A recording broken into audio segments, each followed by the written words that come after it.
events were over, Brutal came to me one night when it was just the two of us.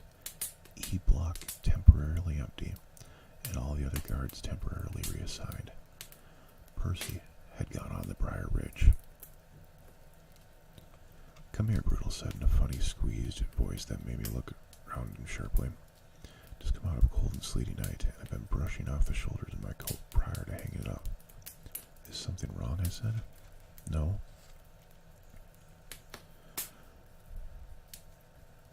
"But I found out where Mr. Jingles was staying.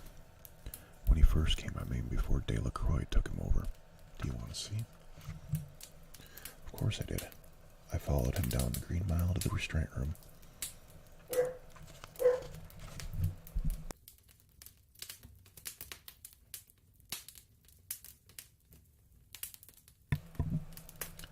Sorry about that, guys. All the stuff we kept stored out there was in the hall.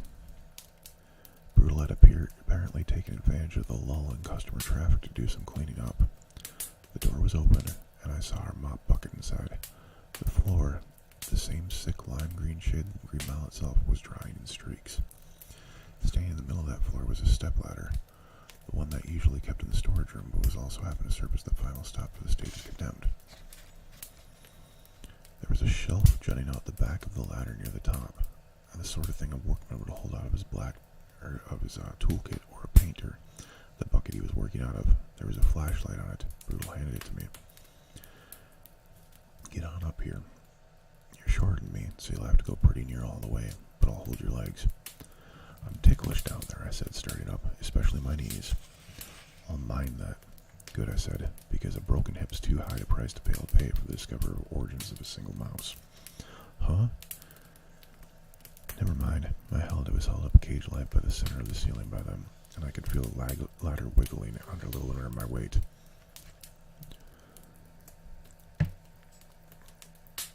Outside, I could hear the winter wind moaning.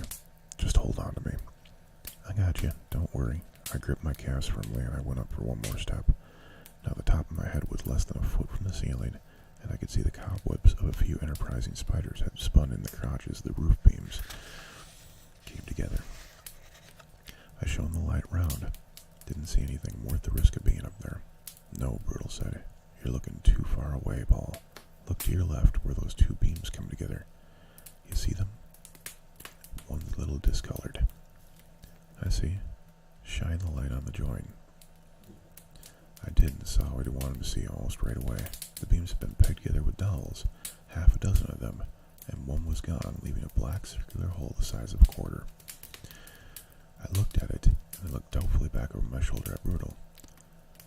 It was a small mouse, but that small? Man, I don't think so. But that's where he went. I'm as sure as houses, Brutal said. "I don't see how you can be." "Lean closer. Don't worry, I got you. And take a whiff." I did it as he was asked, groping with my left hand for the better of the beams, and feeling a little bit better when I got a hold of it. The wind outside gusted again, air puffed into that hole into my face. I could smell the keen breath of winter night and sort of something else as well. The smell of peppermint. "Don't let nothing happen to Mr. Jingles," I could hear Lacroix saying in a voice that wouldn't stay steady. I could hear that, and I could feel the warmth of Mr. Jingles as the Frenchman handed it to me. Just a mouse, smarter than most of the species, no doubt, but still a mouse for that and that. "Don't let that bad one hurt my mouse," he said. I promised I would always promise at the end, when walking the Green Mile was no longer a myth or a hypothesis, but something they really had to do. "Mail this letter to my brother, who I hadn't seen in 20 years, I promise. Say 50 Hail Marys for my soul, I promise. Let me die under my spirit name and see where it goes to my tombstone, I promise." It was the way you got them to go and be good about it. The way you saw them under the chair sitting at the end of the Green Mile and with their sanity intact. I couldn't keep all those promises, of course, but I kept the one I made to Lacroix. As for the Frenchman himself, there had been hell to pay. The bad one had hurt Lacroix, hurt him plenty. Oh, I know what he did all right, but no one deserved to have that happen. No one deserved what happened to Edward de Lacroix when he fell into old Sparky's savage embrace. The smell of peppermint. And something else. Something back inside that hole. I took a pen out of my breast pocket with my right hand, holding in the beam of my left, not worried about brutal independently tickling my sensitive knees. I unscrewed the pen's cap for one-handed, then poked the nib in and teased something out. It was a tiny splinter of wood which had been tinted a bright yellow, and I heard de Lacroix's voice again, so clearly this time that his ghost might have been lurking with us in that room. The one where William Wharton spent so much of his time. Hey, you guys, the voice said this time. The laughing, amazed voice of a man who was forgotten, at least for a little while, where he is and awaits him. Come and see what Mr. Jingles can do. Christ, I whispered, as if I felt the wind had been knocked out of me. You found another one, didn't you? Brutalized. I found 3 or 4. I came down and shone the light on this big outstretched problem. Several splinters of wood were scattered here, like jackstraws for owls. 2 were yellow, like the one I had found. 1 was green and 1 was red. They hadn't been painted, but colored with wax Crayola crayons. Oh boy, said a low, shaky voice. Oh hey, it's pieces of that spool, isn't it? But why? Why up there? When I was a kid, I wasn't big like I am now, Brutal said. I got most of my growth between 15 and 17. Until then, I was a shrimp. And when I went out to school that first time, I felt as small as a mouse, I guess you'd say. I was scared to death. So you know what I did? I shook my head. Outside, the wind gusted again. The angles formed by the beams, cobwebs shook and federally drafts like rotted lace. Never had been in a place that you felt so nakedly haunted. And it was right then, as we stood looking down at the splintered remains of the spool, which had caused so much trouble, that my head began to know that my heart had understood ever since John Coffey had walked the Green Mile. I couldn't do this job much longer. Depression or no depression, I couldn't watch many more men walk through my office to their deaths. Even one more might be too many. I asked my mother for one of her hankies, Brutal said.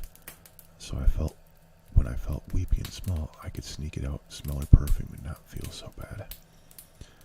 You think what? That the mouse chewed off some of that colored spool to remember de Lacroix, boy? That a mouse? He looked up. I thought for a moment I saw tears in his eyes, and I guess I probably was wrong. I was probably wrong about that. I ain't saying nothing, Paul, but I found them up there. I smelled peppermint, same as you. You know you did.